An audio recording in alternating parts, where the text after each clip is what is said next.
Nah, jadi kalau pertanyaannya, Ustadz, boleh nggak mengucapkan selamat Natal kepada saudara-saudara kita yang beragama Kristen? Nah, jawabannya bukan tentang boleh dan tidak. Urgensinya apa? Toleransi itu bukan ikut bergabung merayakan hari raya agama tertentu, tapi toleransi itu Allah mengizinkan mereka untuk mempraktekkan agamanya dan ajaran agamanya dengan baik.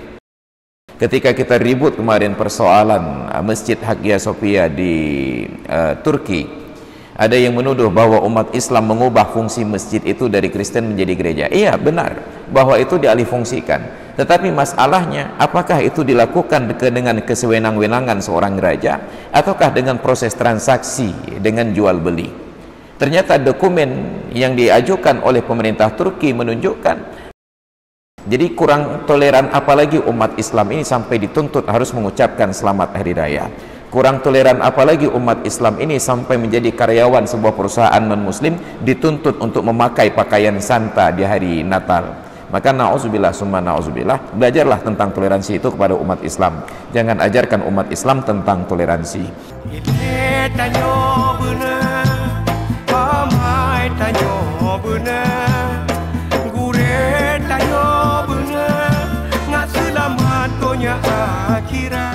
Maka di akhir pekan yang lalu, di akhir bulan sekaligus di akhir tahun, ada problematika yang berkembang di media sosial dan itu terulang setiap akhir tahun, yaitu saat saudara-saudara kita yang sebangsa setanah air yang beragama Kristen, Nasrani merayakan Natal di 25 Desember dan tahun baru di 1 Januari yang lalu. Kisruhlah di internal umat Islam tentang hukum mengucapkan selamat Natal kepada orang Kristen yang merayakan Natal, antara yang menyatakan boleh dan perlu dengan yang menyatakan hukumnya haram. Keributan yang tidak berbasis pada penelitian yang patut dan layak dan kepada referensi yang patut pula. Nah, jadi kalau pertanyaannya, Ustadz, boleh nggak mengucapkan selamat Natal kepada saudara-saudara kita yang beragama Kristen? Nah, jawabannya bukan tentang boleh dan tidak. Urgensinya apa? Kita patut bertanya lagi kepada yang muslim yang menanyakan hukum tersebut. Kenapa kamu harus mengucapkan selamat hari raya kepada saudara kita yang Kristen tersebut? Oh, ini demi toleransi, Pak Ustadz. Toleransi tidak mengajarkan kita untuk ikut di dalam peringatan orang lain. Toleransi itu hanya mengajarkan kita untuk menghargai dan mengizinkan mereka melaksanakan kegiatannya yang tidak bertentangan dengan aturan hukum yang berlaku. Maka toleransi itu adalah bahwa kita umat Islam melaksanakan sholat Id, dan kita juga tidak berharap orang Kristen akan ucapkan selamat hari raya Idul Fitri. Kita tidak berharap orang Hindu dan Buddha ucapkan selamat hari raya Idul Fitri, karena itu adalah persoalan internal umat Islam. Yang penting orang Kristen tidak mengganggu aktivitas hari raya kita umat Islam. Jangan sampai nanti saudara-saudara kita yang Kristen, yang kaya, yang punya perusahaan memaksa karyawan-karyawan Islam untuk tetap bekerja di pagi hari raya tersebut sehingga tidak menikmati pagi hari rayanya. Dan itu yang terjadi. Maka di suatu hari raya, kebetulan saya khatib di Masjid Baitur Rahim di Ulelhu, Idul Adha kalau tidak salah.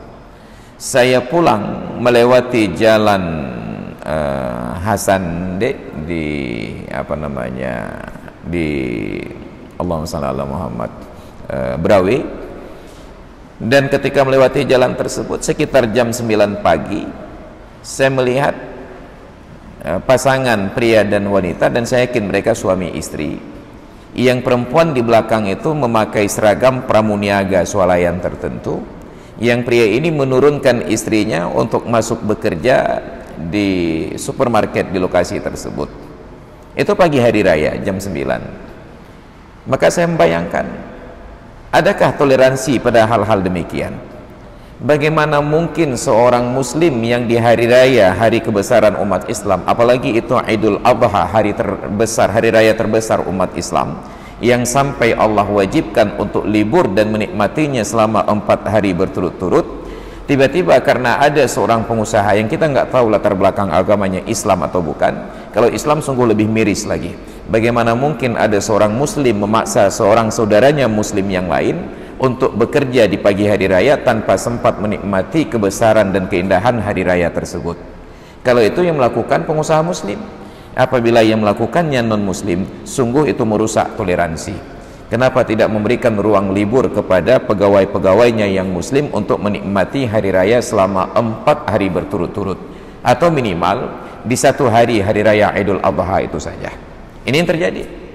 Maka toleransi itu bukan ikut bergabung merayakan hari raya agama tertentu, tapi toleransi itu adalah mengizinkan mereka untuk mempraktekkan agamanya dan ajaran agamanya dengan baik.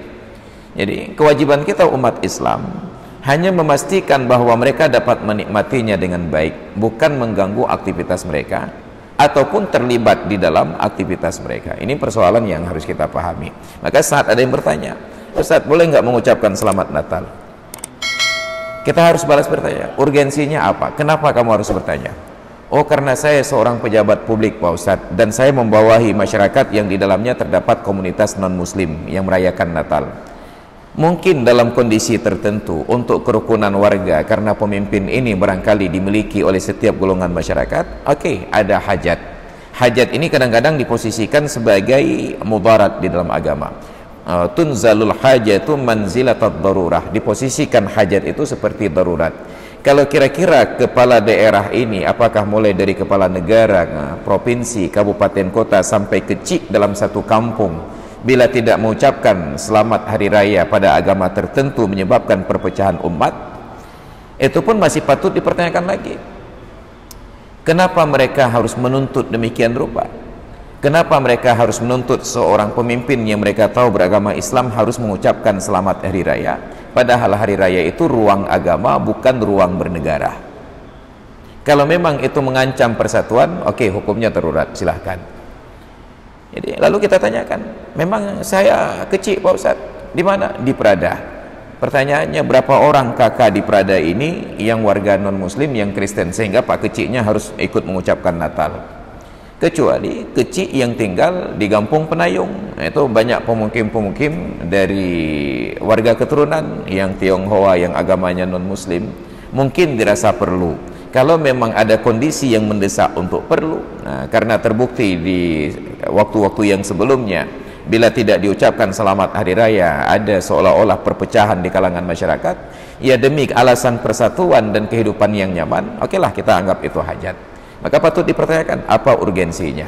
Nah, kita hanya seorang warga muslim biasa, tidak punya jabatan publik, kita hanya pegawai biasa, tidak ada kebijakan yang terkait di tangan kita. Lalu apa urgensinya kita harus mengucapkan selamat hari raya? Oh, ini tuntutan dari kawan-kawan kami yang non muslim.